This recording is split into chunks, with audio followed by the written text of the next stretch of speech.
नमस्कार दोस्तों, सानवी क्लासेस आल एग्जाम में आपका बहुत बहुत स्वागत है।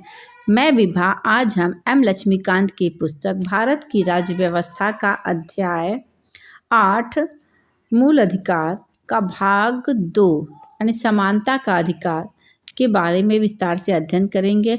आप अपने अनुभव कमेंट बॉक्स में लिख सकते हैं। वीडियो अगर आपको अच्छी लगे तो लाइक, शेयर और सब्सक्राइब करना ना भूलिएगा। चलिए स्टार्ट करते हैं। विधि के समझ समता और विधियों का समान संरक्षण।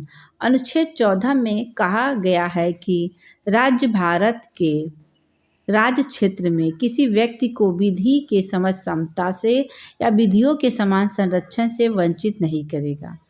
प्रत्येक व्यक्ति, चाहे वह नागरिक हो या विदेशी हो, यह अधिकार सब पर लागू होगा। यानी कहने का तात्पर्य यह है कि अनुच्छेद 14 जो है नागरिक और विदेशी दोनों को समान रूप से प्राप्त है। इसके अतिरिक्त व्यक्ति शब्द में विधिक व्यक्ति अर्थात संवैधानिक निगम, कंपनियां, पंजीकृत समितियां या किसी भी अन्य तरह का विधिक व्यक्ति सम्मिलित है। विधि के समझ समता का विचार ब्रिटिश मूल का है, जबकि विधियों के समान संरक्षण का अधिकार अमेरिका के संविधान से लिया गया। मैं पहले भी आपको ये बताई हूँ, समता के अधिकार में जब था विधि के समझ समता, ये पूछता है क्वेश्चन, कहाँ से लिया गया है? विधि के समझ ब्रिटेन से लिया गया है। अब विधियों के समान संरक्षण यह अमेरिका के संविधान से लिया गया है। इसका अर्थ भी आगे मैं बताऊंगी। पहले संदर्भ में शामिल यानी विधि के समझ समता किसी व्यक्ति के पक्ष में विशिष्ट विशेषाधिकार की अनुपस्थिति, साधारण विधि या साधारण विधि न्यायालय के तहत सभी व्यक्तियों के समान व्यवहार से है। कोई व्यक्ति अमीर गरीब, ऊंचा नीचा, अधिकारी गैर अधिकारी विधि के ऊपर नहीं है। यानी विधि के सामने सब कोई समान है, ऊंच नीच कोई कुछ नहीं है। दूसरे संदर्भ में विधियों द्वारा प्रदत्त विशेषाधिकारों और अध्यारोपित दायित्वों दोनों में समान परिस्थिति के अंतर्गत व्यवहार समता और समान विधि के अंतर्गत सभी व्यक्तियों के लिए समान नियम, बिना भेदभाव के समान के साथ समान व्यवहार होना। इस तरह पहला नकारात्मक संदर्भ में है जबकि दूसरा सकारात्मक संदर्भ में है। हालांकि दोनों का उद्देश्य विधि के अवसर और न्याय की समानता से है। यानी उच्चतम न्यायालय ने व्यवस्था दी कि जहां समान और असमान के बीच अलग अलग व्यवहार होता है अनुच्छेद 14 लागू नहीं होता। यद्यपि अनुच्छेद 14 श्रेणी विधान को अस्वीकृत करता है। यह विधि द्वारा व्यक्तियों, वस्तुओं, लेन देन के तर्कसंगत वर्गीकरण को स्वीकृत करता है, लेकिन वर्गीकरण विवेक शून्य बनावटी नहीं होना चाहिए, बल्कि विवेकपूर्ण, सशक्त और पृथक होना चाहिए। विधि का शासन। British न्यायविद A.V. डायसी का मानना है कि विधि के समझ समता का विचार विधि का शासन के सिद्धांत का मूल तत्व है। इस संदर्भ में उन्होंने निम्न 3 अवधारणाएं प्रस्तुत की। इच्छाधीन शक्तियों की अनुपस्थिति अर्थात किसी भी व्यक्ति को विधि के उल्लंघन के सिवाय दंडित नहीं किया जा सकता। विधि के समझ समता अत्यावश्यक है। कोई व्यक्ति अमीर गरीब, ऊंच नीच, अधिकारी गैर अधिकारी कानून के ऊपर नहीं है। व्यक्तिगत अधिकारियों की प्रमुखता अर्थात संविधान व्यक्तिगत अधिकारों का परिणाम है, जैसा कि न्यायालय द्वारा इसे परिभाषित और लागू किया जाता है, न कि संविधान व्यक्तिगत अधिकारों का स्रोत है। पहले एवं दूसरे कारक ही भारतीय व्यवस्था में लागू हो सकते हैं, तीसरा नहीं। भारतीय व्यवस्था में संविधान ही भारत में व्यक्तिगत अधिकारों का स्रोत है। सर्वोच्च न्यायालय का मानना है कि अनुच्छेद 14 के अंतर्गत उल्लिखित विधि का शासन ही संविधान का मूलभूत तत्व है।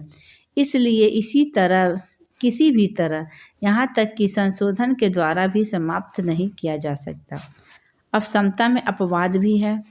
विधि के समझ समता का नियम पूर्ण नहीं है, तथा इसके लिए कई संवैधानिक निषेध या अन्य अपवाद हैं। देखते हैं। पहला, भारत के राष्ट्रपति और राज्यपाल को निम्न शक्तियां प्राप्त है अनुच्छेद 361 के अंतर्गत। 361 के अंतर्गत देखिए क्या क्या शक्तियां प्राप्त है। राष्ट्रपति और राज्यपाल अपने कार्यकाल में किए गए किसी कार्य और लिए गए किसी निर्णय के प्रति देश के किसी भी न्यायालय में जवाबदेह नहीं होंगे। राष्ट्रपति और राज्यपाल या राज्यपाल के विरुद्ध उनकी पदावधि के दौरान किसी न्यायालय में किसी भी प्रकार की दंडित कार्रवाई प्रारंभ या चालू नहीं रखी जाएगी। राष्ट्रपति और राज्यपाल की पदावधि के दौरान यानी उनके कार्यकाल के दौरान उनकी गिरफ्तारी या कारावास के लिए किसी न्यायालय में कोई प्रक्रिया प्रारंभ नहीं की जाएगी। राष्ट्रपति या राज्यपाल पर उनके कार्यकाल के दौरान ये सब क्या होगा, कार्यकाल के दौरान का जो 5 साल का कार्यकाल है उसी के दौरान व्यक्तिगत सामर्थ्य में से किए गए किसी कार्य के लिए किसी भी न्यायालय में दीवानी का मुकदमा नहीं चलाया जा सकता। हाँ, यदि इस प्रकार का कोई मुकदमा चलाया जाता है तो उन्हें इसकी सूचना देने के 2 माह बाद ही ऐसा किया जा सकता है। यानी उन्हें 2 महीने पहले इसकी सूचना देना पड़ेगा। कोई भी व्यक्ति यदि संसद के या राज्य विधान सभा के दोनों सदनों या दोनों सदनों में से किसी एक की सत्य कार्यवाही से संबंधित विषय वस्तु का प्रकाशन समाचार पत्र में या रेडियो या टेलीविजन में करता है तो उस पर किसी भी प्रकार का दीवानी या फौजदारी का मुकदमा देश के किसी कानून के न्यायालय में नहीं चलाया जा सकता। अनुच्छेद 361 क के अनुसार संसद में या उसकी किसी समिति में संसद के किसी सदस्य द्वारा कही गई किसी बात या दिए गए किसी मत के संबंध में उसके विरुद्ध किसी न्यायालय में कोई कार्रवाई नहीं की जा सकती। अनुच्छेद 105 के तहत यदि वह संसद में कोई कुछ बोलता है तो उसके विरुद्ध कोई कार्रवाई नहीं होगी। राज्य के विधानमंडल में या किसी समिति में विधानमंडल के किसी सदस्य द्वारा कही गई किसी बात या दिए गए किसी मत के संदर्भ में उनके विरुद्ध न्यायालय में कोई कार्रवाई नहीं की जा सकती। अनुच्छेद 194 के तहत अनुच्छेद 31 ग और अनुच्छेद 14 का अपवाद है। इसके अनुसार यदि राज्य विधानमंडल द्वारा नीति निर्देशक तथ्यों के क्रियान्वयन के संबंध में कोई नियम बनाया जाता है तो जिसमें अनुच्छेद 39 की उपधारा ख या उपधारा ग का समावेशन है तो उसी आधार पर चुनौती नहीं दी जा सकती। वे अनुच्छेद 14 का उल्लंघन करते हैं। इस बारे में सर्वोच्च न्यायालय का कहना है कि जहां अनुच्छेद 31 ग आता है तो वहां से अनुच्छेद 14 चला जाता है अपने आप। विदेशी संप्रभु, शासक, राजदूत, कूटनीतिक व्यक्ति दीवानी फौजदारी मुकदमों से मुक्त होंगे। यानी कोई भी विदेशी शासक हुए, राजदूत हुए, कूटनीतिक व्यक्ति हुए, इन पर कोई भी किसी प्रकार का मुकदमा नहीं चलाया जाएगा।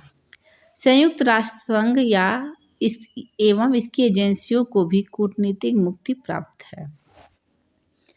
अब कुछ आधारों पर विभेद का प्रतिषेध किया गया है। अनुच्छेद 15 में यह व्यवस्था की गई है कि यदि किसी नागरिक के प्रति केवल धर्म, मूल, वंश, जाति, लिंग या जन्म स्थान को लेकर विभेद नहीं करेगा। इनमें 2 कठोर शब्दों की व्यवस्था है, विभेद और केवल। विभेद का अभिप्राय किसी के विरुद्ध विपरीत मामला या अन्य के प्रति उसके पक्ष में न रहना। केवल शब्द का अभिप्राय है अन्य आधारों पर मतभेद किया जाना। यहाँ अनुच्छेद 15 की दूसरी व्यवस्था में कहा गया है कि यदि कोई नागरिक धर्म, मूल, वंश, जाति, लिंग, समान स्थान या इनमें से किसी के आधार पर पूर्णतः या भागत राजनिधि से पोषित या साधारण जनता के प्रयोग के लिए समर्पित कुओं, तालाबों, स्नान घाटों, दायित्व, निर्बंधन या शर्तों के अधीन नहीं होगा। यह प्रावधान राज्य या व्यक्ति दोनों के विरुद्ध विभेद का प्रतिषेध करता है, जबकि पहले प्रावधान में केवल राज्य के विरोधी प्रतिषेध का वर्णन है। विभेद में प्रतिषेध के इस सामान्य नियम में निम्न 3 उपवाद हैं। राज्य को इस बात की अनुमति होती है कि वह बच्चों, महिलाओं के लिए विशेष व्यवस्था करे। उदाहरण के लिए अस्थायी निकायों में महिलाओं के लिए आरक्षण की व्यवस्था एवं बच्चों के लिए निःशुल्क शिक्षा की व्यवस्था। राज्य को इसकी अनुमति होती है कि वह सामाजिक, शैक्षिक रूप से पिछड़े वर्ग या अनुसूचित जाति, जनजाति के विकास के लिए कोई विशेष उपबंध करे। उदाहरण के लिए मंत्रिमंडल में सीटों का आरक्षण, सार्वजनिक शैक्षिक संस्थाओं में शुल्क से छूट शामिल है। राज्य को यह अधिकार है कि वह सामाजिक या शैक्षिक रूप से पिछड़े लोगों या अनुसूचित जाति या जनजाति के उत्थान के लिए शैक्षणिक संस्थाओं में प्रवेश के लिए छूट संबंधी कोई नियम बना सकता है। ये शैक्षणिक संस्थान राज्य के अनुदान प्राप्त निजी अल्पसंख्यक किसी भी प्रकार के हो सकते हैं। सरकार को कमजोर वर्ग की उन्नति के लिए विशेष प्रावधान बनाने का अधिकार है। पुनः सरकार ऐसे कार्यों के लिए शिक्षा संस्थान, चाहे वह सरकारी हो, निजी हो या सहायता प्राप्त हो या न हो, नामांकन हेतु 10% सीट आरक्षित कर सकती है। अपवाद अल्पसंख्यक संस्थान है। यह 10% का आरक्षण पहले से जारी आरक्षण के अतिरिक्त है। इस उद्देश्य के लिए सरकार ऐसे कमजोर वर्गों की पहचान समय समय पर अधिसूचित करती रहेगी या इसका आधार परिवार की आय, आर्थिक प्रतिकूलताओं के अन्य संकेतक होंगे। अनुच्छेद 15 में निहित विभिन्न प्रावधानों की तालिका 8.3 में संक्षिप्त किया गया है। आगे देखिएगा, ये होगा शैक्षिक संस्थाओं में अन्य पिछड़े वर्ग के लिए आरक्षण। उपरोक्त वाद को संविधान के 93वें संशोधन अधिनियम 2005 द्वारा शामिल किया गया है। इस प्रावधान के क्रियान्वयन के लिए केंद्र सरकार ने केंद्रीय शैक्षिक संस्थान प्रवेश के आरक्षण अधिनियम 2006 पारित किया है, जिसके अंतर्गत पिछड़े वर्ग के छात्रों के लिए सभी उच्च शैक्षणिक संस्थाओं में 27% सीटें आरक्षित की जाएगी। इनमें IIT, IIM जैसे संस्थान भी शामिल हैं। अप्रैल 2008 में उच्चतम न्यायालय ने दोनों अधिनियम की वैधता पर मुहर लगा दी, लेकिन न्यायालय ने केंद्र सरकार को यह आदेश दिया है कि वह इसमें क्रीमी लेयर के सिद्धांत का पालन करे। अब क्रीमी लेयर क्या है? पिछड़े वर्ग के विभिन्न तबकों के छात्र क्रीमी लेयर की श्रेणी में आते हैं, जिन्हें इस आरक्षण का लाभ नहीं मिलेगा। वे तबके कौन कौन से हैं? पिछड़े वर्ग के विभिन्न तबके के छात्र क्रीमी लेयर श्रेणी में आते हैं, जिन्हें इस आरक्षण का लाभ नहीं मिलेगा। अब किसको इस आरक्षण का लाभ न मिलेगा, देखते हैं। सैद्धांतिक संवैधानिक पद धारण करने वाले व्यक्ति, जैसे राष्ट्रपति, उपराष्ट्रपति, उच्चतम या उच्च न्यायालयों के न्यायाधीश, संघ लोक सेवा आयोग के अध्यक्ष सदस्य, राज्य लोक सेवा आयोग के अध्यक्ष सदस्य, मुख्य निर्वाचन आयुक्त, नियंत्रण महालेखा परीक्षक, इन्हें आरक्षण नहीं मिलेगा। वर्ग ए और या ग्रुप ए या ग्रुप बी की सेवा के क्लास 2 के अधिकारी, जो कि केंद्रीय और राज्य सेवाओं में हैं। इसके अलावा सार्वजनिक प्रतिष्ठान, बैंकों, बीमा कंपनियों, विश्वविद्यालय आदि में पदस्थ समकक्ष अधिकारी। यह नियम निजी कंपनियों में कार्यरत अधिकारियों पर भी लागू होगा। अनुच्छेद 15 के प्रावधान धर्म, मूल, वंश, जाति या लिंग या जन्म स्थान के आधार पर भेदभाव का सिद्धांत एक नज़र में देखते हैं। अनुच्छेद 15(1) क्या कहता है? राज्य किसी भी नागरिक के खिलाफ धर्म, मूल, वंश, जाति, लिंग, जन्म स्थान इनमें से किसी के आधार पर भेदभाव नहीं करेगा। 15(2) किसी भी नागरिक को केवल धर्म, मूल, वंश, जाति, लिंग, जन्म स्थान या इनमें से किसी के आधार पर निम्नलिखित के संबंध में किसी भी विकलांगता दायित्व प्रतिबंधन या शर्त के अधीन नहीं किया जाएगा। कानूनों सार्वजनिक रेस्तरां, होटलों, सार्वजनिक मनोरंजन के स्थानों तक पहुंच या दीवारों, टैंकों, स्नान घाटों, सड़कों, सार्वजनिक रिजॉर्ट के स्थान पर उपयोग पूर्ण या आंशिक रूप से राज्य निधि में बनाए रखा जाए या आम जनता के उपयोग के लिए समर्पित होता है। 15(3) राज्य को महिलाओं और बच्चों के लिए कोई विशेष प्रावधान करने से निवारित नहीं करेगा। 15(4) राज्य को किसी भी सामाजिक शैक्षिक रूप से पिछड़े वर्गों की उन्नति के लिए या अनुसूचित जाति, अनुसूचित जनजाति के लिए कोई विशेष प्रावधान करने से नहीं रोका गया है। यह प्रावधान प्रथम संशोधन अधिनियम 1951 द्वारा जोड़ा गया है। 15(5) राज्य को किसी भी सामाजिक शैक्षिक रूप से पिछड़े वर्गों की उन्नति के लिए या अनुसूचित जातियों, अनुसूचित जनजातियों के लिए उसके शैक्षणिक संस्थाओं में प्रवेश के लिए कोई विशेष प्रावधान करने से नहीं रोका गया। इनमें अल्पसंख्यक शिक्षक संस्थाओं को छोड़कर निजी शैक्षणिक प्रेरणाएं भी शामिल हैं, चाहे वह राज्य द्वारा सहायता प्राप्त हो या गैर सहायता प्राप्त हो। यह प्रावधान 93 संविधान संशोधन अधिनियम 2005 द्वारा जोड़ा गया। 15(6) राज्य को निम्नलिखित बनाने से नहीं रोका गया है। क्या है? किसी भी आर्थिक रूप से कमजोर वर्गों की उन्नति के लिए कोई विशेष प्रावधान राज्य बना सकता है, इसके लिए उसको रोक नहीं है। ये 15(6) के अनुसार है। निजी शिक्षा संस्थाओं सहित शैक्षणिक संस्थाओं में प्रवेश के लिए ऐसे वर्गों के लिए 10% तक सीटों के आरक्षण का प्रावधान चाहे राज्य द्वारा सहायता प्राप्त हो या गैर सहायता प्राप्त हो। यह प्रावधान 103वें संशोधन अधिनियम 2019 के द्वारा जोड़ा गया है। सेना में कर्नल या उसके ऊपर के रैंक के अधिकारी या नौसेना, वायुसेना या अधर सैनिक बलों में समान रैंक का अधिकारी, डॉक्टर, अधिवक्ता, इंजीनियर, कलाकार, लेखक, सलाहकार आदि प्रकार के पेशेवर, व्यापार, वाणिज्य, उद्योगों में लगे व्यक्ति, शहरी क्षेत्रों में जिन लोगों के पास भवन है, जिनके पास यह निश्चित सीमा से अधिक की कृषि भूमि या रिक्त भूमि रखने वाले, जिन लोगों की सालाना आय 4.5 लाख से अधिक है या जिनके पास छूट सीमा से अधिक की संपत्ति है।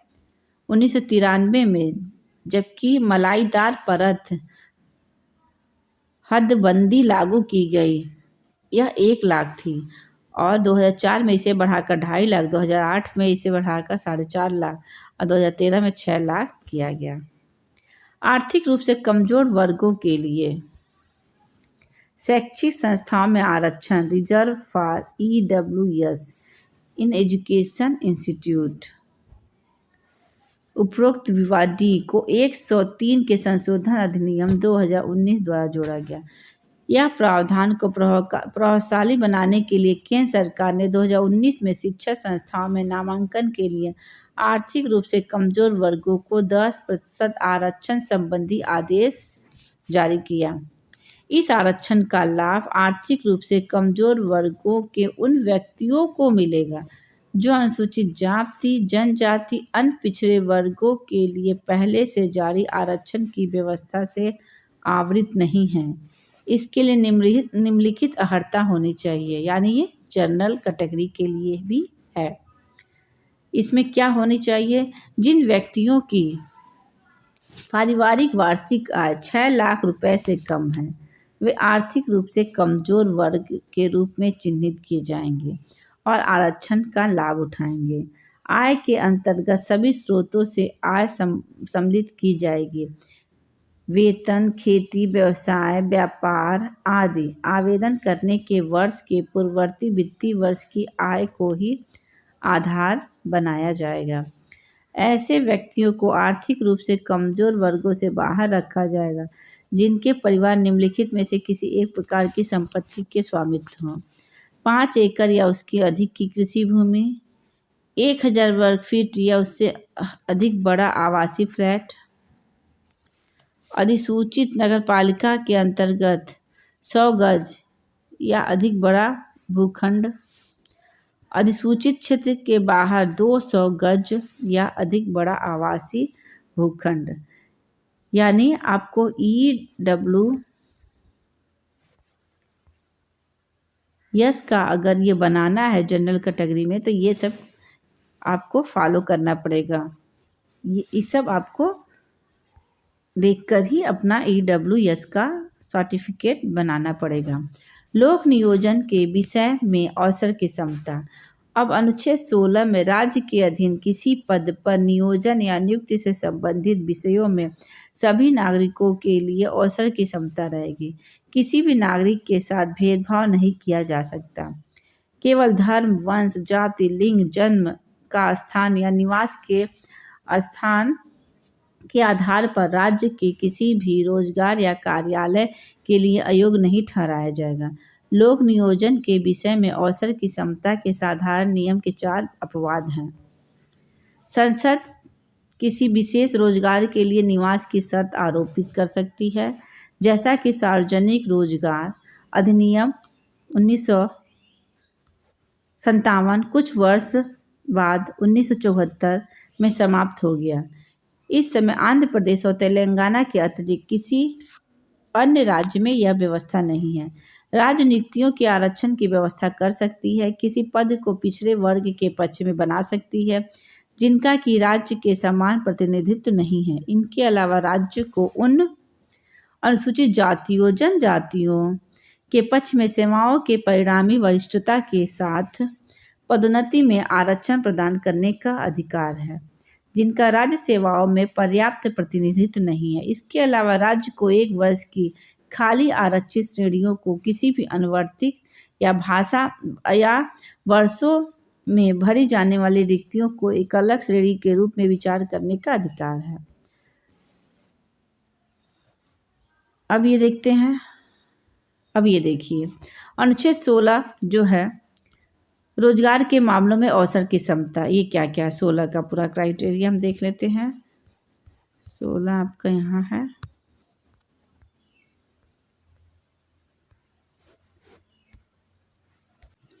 सोलह एक क्या कहता है? 16(1) राज्य के अधीन किसी भी कार्यालय में रोजगार या नियुक्ति से संबंधित मामलों में सभी नागरिकों के लिए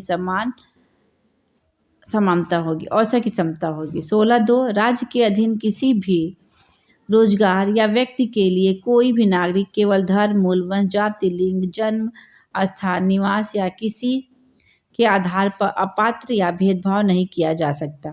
16(3) संसद को किसी राज्य या केंद्र शासित प्रदेश के सरकार या उसके भीतर ऐसी स्थानीय या अन्य प्राधिकरण के अधीन किसी कार्यालय में निश्चित रोजगार या नियुक्ति की आवश्यकता के रूप में निवास निर्धारित करने के लिए कानून बनाने से नहीं रोका जा सकता।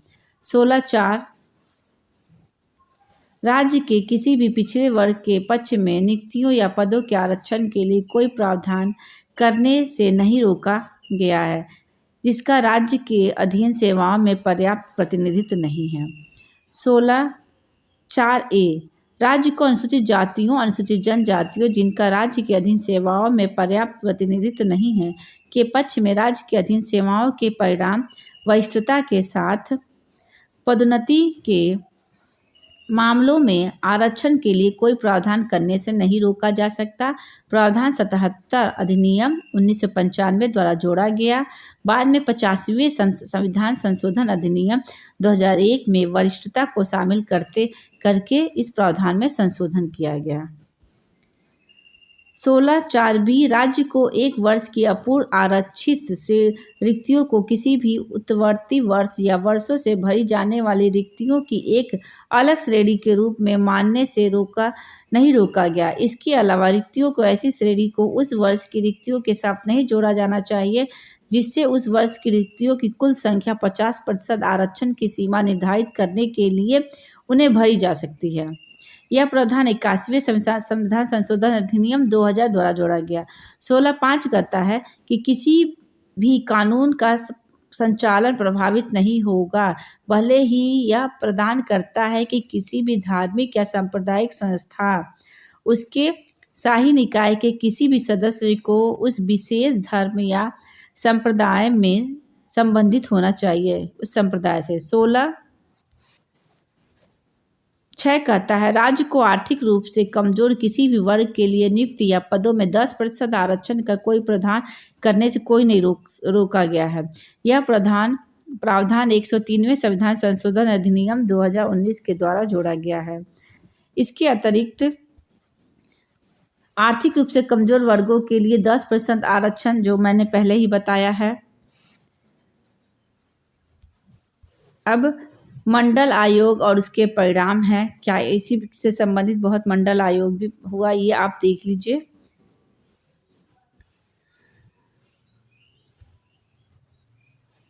ये बैकलॉग समितियों के लिए भी कुछ हुआ है। अब ये आपका है अस्पृश्यता का अंत, यह 17 अस्पृश्यता का अंत। अनुच्छेद 17 में अस्पृश्यता को समाप्त करने की व्यवस्था और किसी भी रूप में इसका आचरण निषिद्ध करता है। अस्पृश्यता में उपजी किसी निर्योग्यता को लागू करना अपराध होगा जो विधि के अनुसार दंडनीय होगा। 1976 में अपराध अधिनियम 1955 मूलभूत संशोधन किया गया। इसको नया नाम नागरिक अधिकारों की रक्षा अधिनियम 1955 दिया गया, इसका नाम बदल के। इसमें विस्तार कर दंडिक उपबंध और सख्त बनाया गया। अधिनियम में अस्पृश्यता के प्रत्येक प्रकार को समाप्त करते हुए अनुच्छेद 17 की व्यवस्था की गई। अस्पृश्यता शब्द को न तो संविधान में और न ही अधिनियम में परिभाषित किया गया। हालांकि मैसूर उच्च न्यायालय ने अनुच्छेद 17 के मामले में व्यवस्था दी कि शाब्दिक एवं व्याकरणिक समझ से परे इसका प्रयोग ऐतिहासिक है। इसका संदर्भ है कि कुछ वर्गों के कुछ लोगों को उनके जन्म, कुछ जातियों के आधार पर सामाजिक योग्यता, अतः कुछ व्यक्तियों के सामाजिक बहिष्कार और धर्म संबंधी सेवाओं इत्यादि से उनका बहिष्कार नहीं है। People union for democratic rights 1982 में उच्चतम न्यायालय ने अनुच्छेद 17 के तहत यह व्यवस्था दी कि यह अधिकार निजी व्यक्ति और राज्य का संवैधानिक दायित्व होगा कि इस अधिकार के हनन को रोकने के लिए जरूरी कदम उठाए। अब 18वां है उपाधियों का अंत। अनुच्छेद 18 उपाधियों का अंत करता है और इस संबंध में 4 प्रावधान करता है। यह निषेध करता है कि राज्य, सेना या विद्या संबंधी सम्मान के सिवाय और कोई उपाधि प्रदान नहीं करेगा। यह निषेध करता है कि भारत का कोई नागरिक विदेशी राज्य से कोई उपाधि प्राप्त नहीं करेगा। कोई विदेशी राज्य के अधीन लाभ या विश्वास के किसी पद को धारण करते हुए किसी विदेशी राज्य से किसी भी उपाधि राष्ट्रपति की सम्मति के बिना स्वीकार नहीं करेगा। राज्य के अधीन लाभ या विश्वास का पद धारण करने वाला कोई व्यक्ति किसी विदेशी राज्य से या उसके अधीन किसी रूप में कोई भेंट, उपलब्धि, पद राष्ट्रपति की सम्मति के बिना स्वीकार नहीं करेगा। उपरोक्त प्रावधानों से यह स्पष्ट किया गया है कि औपनिवेशिक शासन के समय दिए जाने वाले वंशानुगत पद जैसे महाराजा, राज बहादुर राय, राज बहादुर, राज साहब, दीवानी बहादुर आदि को अनुच्छेद 18 के तहत प्रतिबंधित किया गया, क्योंकि ये सब राज्य के समझ समानता के अधिकार के विरुद्ध थे। बालाजी राघवन केस में उच्चतम न्यायालय ने जिन उपलब्धियों की संवैधानिक वैधता को उचित ठहराया था उसमें पद्म विभूषण, पद्म भूषण या पद्मश्री हैं। न्यायालय ने कहा कि ये पुरस्कार उपाधि नहीं है। अनुच्छेद 18 में वर्णित प्रावधानों को इसके उल्लंघन नहीं होता है। इस तरह ये समानता के विरुद्ध सिद्धांत के प्रतिकूल नहीं है। हालांकि यह व्यवस्था की गई कि पुरस्कार पाने वालों के नाम में प्रत्यय या उपसर्ग के रूप में इसका इस्तेमाल नहीं होना चाहिए, अन्यथा इन्हें पुरस्कारों को त्यागना होगा। इन राष्ट्रीय पुरस्कारों की संस्थापना 1954 में हुई। राष्ट्रीय पुरस्कार जो पद्म विभूषण, पद्म श्री पद्म भूषण जो होता है। 1977 में मोरारजी देसाई के नेतृत्व वाली जनता पार्टी ने इनका क्रम तोड़ दिया और 1980 में इंदिरा गांधी द्वारा इन्हें पुनः प्रारंभ कर दिया गया। वर्ष 1978 और 1989 और 1993 से 1997 के दौरान संक्षिप्त रुकावटों को छोड़कर हर वर्ष गणतंत्र दिवस पर पद्म पुरस्कारों की घोषणा की जाती है। एक वर्ष में दिए जाने वाले पद्म पुरस्कारों की कुल संख्या मरणोपरांत पुरस्कार 120 से अधिक नहीं होनी चाहिए। इस प्रकार भारत रत्न पुरस्कारों की संख्या एक वर्ष में अधिकतम 3 तक सीमित है। इसी के साथ इसका अगला भाग मैं अगले वीडियो में अपलोड करूंगी। स्वतंत्रता का अधिकार मैं अगले वीडियो में डालूंगी। इसी के साथ मैं अपने वीडियो को यहीं समाप्त करती हूँ। आपको वीडियो अच्छी लगे तो लाइक शेयर और सब्सक्राइब करना ना भूलिएगा। धन्यवाद।